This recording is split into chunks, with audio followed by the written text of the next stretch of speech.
Hello BTC world channel আপনাকে জানাচ্ছি আন্তরিক শুভেচ্ছা। আশা করি ভালো আছেন। আপনারা জানেন যে এই বিটিসি ওয়ার্ল্ড চ্যানেলে কিন্তু আমরা ক্রিপ্টো মার্কেটের বিভিন্ন ট্রেডিং স্ট্র্যাটেজি আপনার সাথে শেয়ার করে থাকি এবং মার্কেটের বিভিন্ন পটেনশিয়াল কয়েন কিন্তু আপনাকে জানানো হয়। ফান্ডামেন্টাল অ্যানালাইসিস, টেকনিক্যাল অ্যানালাইসিস, বিভিন্ন গুরুত্বপূর্ণ নিউজ বা ইভেন্ট যেমন one big beautiful bill, genius, clarity, TNTC, BTC, surveillance, state, টেরিফের খবর, যুদ্ধ পরিস্থিতি, rate card, upcoming ETF, token burn সহ বিভিন্ন গুরুত্বপূর্ণ নিউজ কিন্তু আপনাদের সাথে আমরা শেয়ার করে থাকি, যেগুলো ব্যবহার করে আপনি কিন্তু ক্রিপ্টো মার্কেট থেকে ভালো পরিমাণ আর্নিং করতে পারেন। তো আজকে কিন্তু আমরা আলোচনা করব, আপনারা জানেন ফেডারেল রিজার্ভ সিস্টেমের গভর্নর লিজা কুককে কিন্তু এখানে বরখাস্ত করা হয়েছে এবং তার ফলে ক্রিপ্টো মার্কেটে কতটা প্রভাবিত হতে পারে, অর্থাৎ তার পাশাপাশি আমরা জেনে নিব যে কে এই লিজা কুক এবং কেন ডিসমিস করলো এবং এতে ক্রিপ্টো মার্কেট কতটা প্রভাবিত হবে। এবং তার পাশাপাশি কিন্তু আজকেই আমরা জেনে নিব যে এখানে কিন্তু দুটি ইটিএফ এর খবর আজকে কিন্তু এসেছে, যেটি হচ্ছে এবাক্স ইটিএফ এবং লিঙ্ক ইটিএফ, এবং এগুলোর পটেনশিয়ালিটি আমরা জেনে নিব এবং জেনে নিব যে এগুলো কখন স্পট ইটিএফ হিসাবে কিন্তু মার্কেটের মধ্যে আসতে পারে। এই বিষয় নিয়ে বিস্তারিত আলোচনা কিন্তু আমাদের হবে। তো প্রথমে আমরা যে বিষয়টা নিয়ে আলোচনা করব সেটি হচ্ছে ফেডারেল রিজার্ভ সিস্টেমের যে লিজা কুক রয়েছে তাকে অব্যাহতি দেওয়ার। তো তার পূর্বে মার্কেটের বর্তমান যে পরিস্থিতি রয়েছে সেই পরিস্থিতি নিয়ে সামান্য একটু আলোচনা অবশ্যই আপনাদের সাথে করতে হয়। তো আপনারা জানেন যে এখানে যে সিপিআই যে ডেটা আসছিল তা কিন্তু একটা ইনফ্লেশন নির্দেশ করে এবং পিপিআই যে ডেটা সেটি কিন্তু ইনফ্লেশন নির্দেশ করে, এবং 30শে জুলাই যে এফওএমসি মিটিং হয় সেখান থেকেও কিন্তু সে প্রত্যাশিত কোনো ইফেক্ট আমরা ফলাফল আমরা কিন্তু ক্রিপ্টো মার্কেটের জন্য পাইনি, অর্থাৎ রেট কাট কিন্তু হয়নি। এবং আপনারা জানেন যে আমাদের 17ই সেপ্টেম্বর কিন্তু এফওএমসি মিটিং রয়েছে এবং সেই মিটিং থেকে কিন্তু আমরা জানতে পারবো যে রেট কাট হবে কিনা। যদি রেট কাট হয় তাহলে ক্রিপ্টোর মধ্যে যেমন বুলিশ একটা মুভমেন্ট শুরু হবে এবং বলা যায় যে তার সাথে সাথে কিন্তু একটা ওয়ার্ল্ড কয়েন সিজন কিন্তু সেখান থেকে শুরু হয়ে যাবে। তো এই ক্ষেত্রে কিন্তু আপনাদের অবশ্যই জানিয়ে রাখা দরকার যে এখানে 22শে অগাস্টে কিন্তু জ্যাকসন হলে কিন্তু একটা সিম্পোজিয়াম হয়, যেখানে কিন্তু জুরমি পায়েল বক্তৃতা দেন এবং সেখানে তিনি কিন্তু বলেন যে সেপ্টেম্বরে কিন্তু রেট কাট করা হতেও পারে এবং তিনি তার জন্য কিন্তু আর প্রিভিয়াস ডেটার উপর নির্ভর করবে। এবং এই তথ্যটার জন্য আমরা দেখেছি ক্রিপ্টো মার্কেটের মধ্যে কিন্তু একটা বুলিশ মুভমেন্ট কিন্তু এসেছিল এবং যদিও পরক্ষণে কিন্তু আবার মার্কেট ডাম্প করে। এর অন্যতম প্রধান কারণও আপনারা জানেন যে একজন হোয়েলস কিন্তু প্রায় 24 কে বিটিসি কিন্তু সেল করে দিয়েছে। এই আতঙ্কে কিন্তু অনেকে ক্রিপ্টোতে কিন্তু সেলিং প্রেসার নিয়ে এসেছে এবং অনেকে কিন্তু সেল করে মার্কেট থেকে বেরিয়ে গেছে।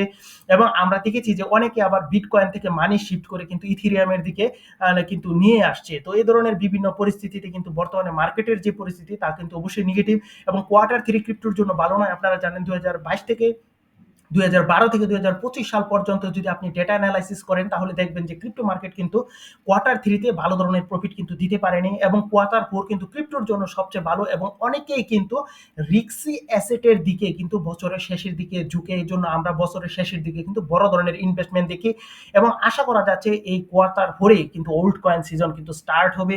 এবং আপনারা জানেন এর অন্যতম প্রধান শর্ত হচ্ছে যে ইথিরিয়ামের মধ্যে কিন্তু মানি ইনফ্লো হতে হবে এবং সে বিষয়টা কিন্তু আমরা ইতিমধ্যে দেখছি এবং আমরা তাও জানি যে অবশ্যই বিটকয়েন থেকে কিন্তু ইথিরিয়ামের পারফরমেন্স ভালো হতে হবে এবং তাও কিন্তু এখন হচ্ছে। এবং ইথিরিয়ামের এই পারফরমেন্সের পর কিন্তু লার্জ ক্যাপ, মিড ক্যাপ এবং তারপর কিন্তু অল্ট কয়েন সিজন শুরু হবে এবং সর্বশেষ কিন্তু আমাদের যে মিম কয়েনে কিন্তু মানি আসবে। তো প্রথম যে বিষয়টা লিসা কুক অর্থাৎ ফেডারেল রিজার্ভ সিস্টেমের যে গভর্নর ওনাকে নিয়ে কিন্তু আমরা একটু আলোচনা করবো যে কে এই লিজা কুক, এই বিষয়টা নিয়ে আমরা কিন্তু প্রথম আলোচনা করব। তো লিজা কুক একজন ব্রিটিশ লিজা কুক একজন বিশিষ্ট মার্কিন অর্থনীতিবিদ, যিনি কিন্তু 2022 সালের মে মাসে জো বাইডেনের প্রেসিডেন্সিতে কিন্তু ফেডারেল রিজার্ভ বোর্ড অফ গভর্নরসে কিন্তু তার নাম আসে এবং প্রথমবারের মতো কিন্তু তিনি আফ্রো আমেরিকান মহিলা হিসাবে কিন্তু এই ফেডারেল রিজার্ভ সিস্টেমে তিনি কিন্তু আসেন। এবং এখানে কিন্তু বলে রাখা ভালো, যদি এই নিউজটা দেখেন আপনি দ্য গার্ডিয়ানের, এখানে লেখা হচ্ছে যে federal reserve governor Lisa Cook says Trump has no authority to fire her. এখানে বলছে ফেডারেল রিজার্ভ সিস্টেমের যে লিজা কুক তিনি বলেছেন যে ট্রাম্পের সেই ধরনের এখতিয়ার কিন্তু নেই তাকে কিন্তু ফায়ার করার জন্য, এবং তিনি তাও জানিয়েছেন তিনি কিন্তু আইনিভাবে লড়াই চালিয়ে যাবেন এবং তিনি তার পদে কিন্তু অব্যাহত থাকবেন। এই ধরনের কিন্তু কথা তিনি জানিয়েছেন। এবং আমরা যদি আরেকটি নিউজ পেপারে দেখি যে ইকোনমিক টাইমস, তো সেখানে দেখবেন যে এখানে কিন্তু আমরা দেখতে পাচ্ছি যে এখানে যদি আপনি দেখেন fired by Trump and federal governor Lisa Cook says he won't resign। তো এখানে বলা হচ্ছে যে ফেডারেল রিজার্ভ সিস্টেমের লিজা কুককে কিন্তু এখানে ট্রাম্প কর্তৃক ফায়ার করা হয়েছে এবং লিজা কুক এখানে কিন্তু জানিয়েছে যে তিনি কিন্তু রিজাইন করবেন না। সো বুঝতেই পারছেন। এবং এখানে আপনাদের জানিয়ে রাখা দরকার যে এখানে কি কারণে তাকে ফায়ার করা হলো অর্থাৎ ডোনাল্ড ট্রাম্প কর্তৃক সে বিষয়টা যদি আপনাদেরকে বলি, ডোনাল্ড ট্রাম্প জানিয়েছেন যে 2025 সালে 25 সালের অগাস্টে ট্রাম্প ঘোষণা করেন, অর্থাৎ যেটি হচ্ছে বলতে পারেন যে গতকাল কিন্তু ঘোষণা করেন যে কুককে সাফিসিয়েন্ট রিজন দেখিয়ে কিন্তু পদত্যাগ করানো হয়েছে এবং কারণ হিসাবে তিনি কিন্তু উল্লেখ করেছেন যে তিনি 2021 সালে একটি বাড়ি মিশিগানে এবং 2 সপ্তাহ পর আবার জর্জিয়াতে কিন্তু একটি বাড়ি নিজের প্রধান ঠিকানা হিসাবে কিন্তু উল্লেখ করে এবং এটি একটি প্রতারণার শামিল। এজন্য কিন্তু তিনি তাকে বরখাস্ত করেছেন। এবং এই প্রেক্ষিতে কিন্তু দ্য ওয়াশিংটন পোস্টকে কিন্তু লিজা কুক জানিয়েছেন, no cause exist under the law and he has no authority to do so. অর্থাৎ এখানে তিনি বলছেন যে আইন অনুযায়ী এর কোনো বৈধ কারণ নেই এবং ডোনাল্ড ট্রাম্প কিন্তু সেটি করতে পারেন না। এই তথ্যটা কিন্তু তিনি জানিয়েছেন। এখন প্রশ্ন হচ্ছে, এখানে কিছুদিন পূর্বেও আপনারা জানেন স্টিফেন মেরনকে কিন্তু ফেডারেল রিজার্ভ সিস্টেমে কিন্তু এখানে নিয়োগ দেওয়া হয়েছে এবং এখন দেখা যাচ্ছে যে এখানে লিজা কুককে কিন্তু এখান থেকে রিজাইন দেওয়া হচ্ছে এবং এর ফলে ক্রিপ্টোতে কি ধরনের প্রভাব পড়বে এই বিষয়টা যদি আপনাদেরকে বলি, এখানে একটা বিষয় হচ্ছে এর প্রতি কিন্তু ডলারের প্রতি মানুষের যে আকর্ষণ তা কিন্তু এখানে কমে যাবে। অর্থাৎ মানুষ কিন্তু একটা নেগেটিভ ইম্প্যাক্ট এখানে ফেলবে। এর অন্যতম প্রধান কারণ হচ্ছে যে এখানে ফেডারেল রিজার্ভ সিস্টেম কিন্তু একটা স্বাধীন প্রতিষ্ঠান এবং এখানে কিন্তু আর এখানে যে লিজা কুককে যে এখানে ডিসমিস করা হলো তা কিন্তু ইতিহাসের মধ্যে প্রথম এবং এর ফলে কিন্তু যে কোনো একটা প্রতিষ্ঠানকে যে কেউ নিয়ন্ত্রণ করছে এই নিউজটা কিন্তু অবশ্যই একটা নেগেটিভ নিউজ এবং এই জন্য বলতে পারেন যে ফেডারেল রিজার্ভ সিস্টেমের প্রতি কিন্তু অনেকে আস্থা হারাবেন। এই জন্য কিন্তু ডলারের মধ্যে কিন্তু ডাউনফল আসতে পারে এবং এই জন্য ডলারের যদি ডাউনফল আসে অবশ্যই ক্রিপ্টো কিন্তু সেই জায়গায় কিন্তু ভালো করবে। তো এখানে কিন্তু আপনার মনে একটা কোয়েশ্চেন আসতে পারে যে ক্রিপ্টো ওভারঅল কিন্তু ভালো করছে না। এর প্রধান কারণ হিসাবে যদি বলি যে প্রথমে কিন্তু অবশ্যই মানুষ আতঙ্কিত থাকে, তারপর কিন্তু আস্তে আস্তে অবশ্যই মার্কেটের মধ্যে কিন্তু ইনভেস্টমেন্ট করার কিন্তু চেষ্টা মানুষ করে এবং মানুষ সেই বিষয়টা কিন্তু বুঝে। এখন এখানে যে বিষয়টা হচ্ছে লিজা কুককে এখানে অব্যাহতি দেওয়া হয়েছে এর জন্য কিন্তু মার্কেট হাইলি ভোলাটাইল থাকবে। এজন্য কিন্তু দেখা যাবে যে অনেকে কিন্তু সেল করে ক্রিপ্টো মার্কেট থেকে বেরিয়ে যাবে। কিন্তু এই নিউজটা যে অবশ্যই ক্রিপ্টোর জন্য যে পজিটিভ তা কিন্তু অনেকে বুঝতে একটু সময় নিবে এবং তারপর কিন্তু অবশ্যই ক্রিপ্টোর মধ্যে একটা বুলিশ মুভমেন্ট কিন্তু আসবে। আর আপনাদের কিন্তু জানিয়ে রাখি আমাদের কিন্তু এখানে 28 অগাস্টে কিন্তু আপনারা জানেন ইউসি রয়েছে এবং 29 আগস্টে কিন্তু এখানে পিপিআই ডেটা কিন্তু প্রকাশিত হবে এবং এই ডেটা থেকে যদি নেগেটিভ নিউজ আসে তাহলে ক্রিপ্টো কিন্তু অবশ্যই ডাম্প করবে, যদিও লিজা কুককে এখান থেকে অব্যাহতি দেওয়া হোক বা না হোক সেটি কিন্তু বড় ধরনের একটা কারণ হিসাবে দাঁড়াবে না। সো এখানে আমরা কিন্তু প্রিভিয়াস ভিডিওতে কিন্তু আমরা আলোচনা করেছি যে সিপিআই এখানে পিপিআই ডেটা এবং ইউসি কি ধরনের আসতে পারে এবং সেই ভিডিওটি কিন্তু আপনি দেখে নেবেন, তাহলে কিন্তু আপনি অবশ্যই ক্রিপ্টো মার্কেটের পরিস্থিতি সম্পর্কে জানতে পারবেন। তো এখন আমরা দুটো ইটিএফ আসছে কিন্তু মার্কেটের মধ্যে নতুন, সেই দুটো ইটিএফ কি কি সেগুলো নিয়ে কিন্তু আমরা আপনাদের সাথে একটু আলোচনা করব।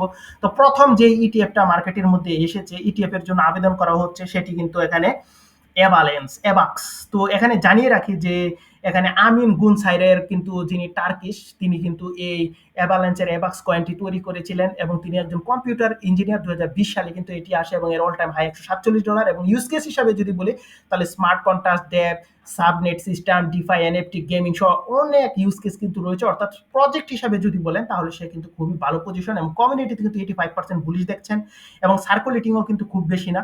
এখানে 422.27 মিলিয়ন কিন্তু এবাক্স টোকেন কিন্তু এখানে রয়েছে। তো এখানে আপনাদের জানিয়ে রাখি যে গ্রে স্কেল কিন্তু এখানে এই এবাক্স ইটিএফ এর জন্য কিন্তু আবেদন করেছে এবং আপনারা জানেন যে এবাক্স ইটিএফ এর জন্য আবেদন করা হয়েছে এবং কোনো ইটিএফ কে অ্যাপ্রুভ পেতে গেলে সিএমই মার্কেটে কিন্তু 6 মাস কিন্তু ফিউচার ট্রেড করতে হয়।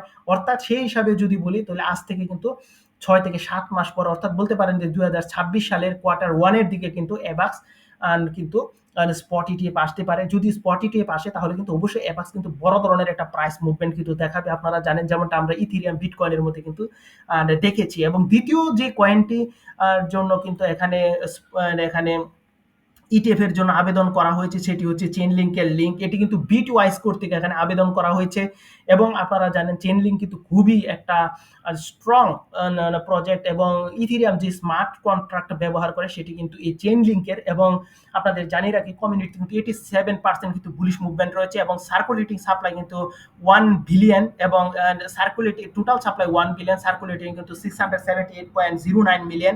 সো এখানে ইথিরিয়ামের যদি ভালো করে চেইন লিঙ্ক কিন্তু ভালো করবে, এবং এর জন্য কিন্তু অনেকে এই লিঙ্ককে নিয়ে কিন্তু পজিটিভ মন্তব্য করছেন, এবং অনেকে দেখছেন লিঙ্কে কিন্তু $100 কিন্তু টাচ করবে। এবং এখানে যে বিটওয়াইজ কর্তৃক যে এখানে ইটিএফ এর জন্য আবেদন করা হয়েছে, এটি যদি প্রুফ হয় তাহলে কিন্তু অবশ্যই $100 প্লাস কিন্তু হিট করতে পারে। তো এই ছিল কিন্তু আজকে আমাদের ক্রিপ্টো মার্কেটের গুরুত্বপূর্ণ সকল নিউজ। অবশ্যই আমাদের এই বিটিসি ওয়ার্ল্ড চ্যানেলটি সাবস্ক্রাইব করে আমাদের পাশে থাকবেন। অবশ্যই নতুন কোনো পটেনশিয়াল বিষয় নিয়ে আপনাদের সামনে আবারও হাজির হয়ে যাব। আজকে এখানেই শেষ করলাম। Bye bye.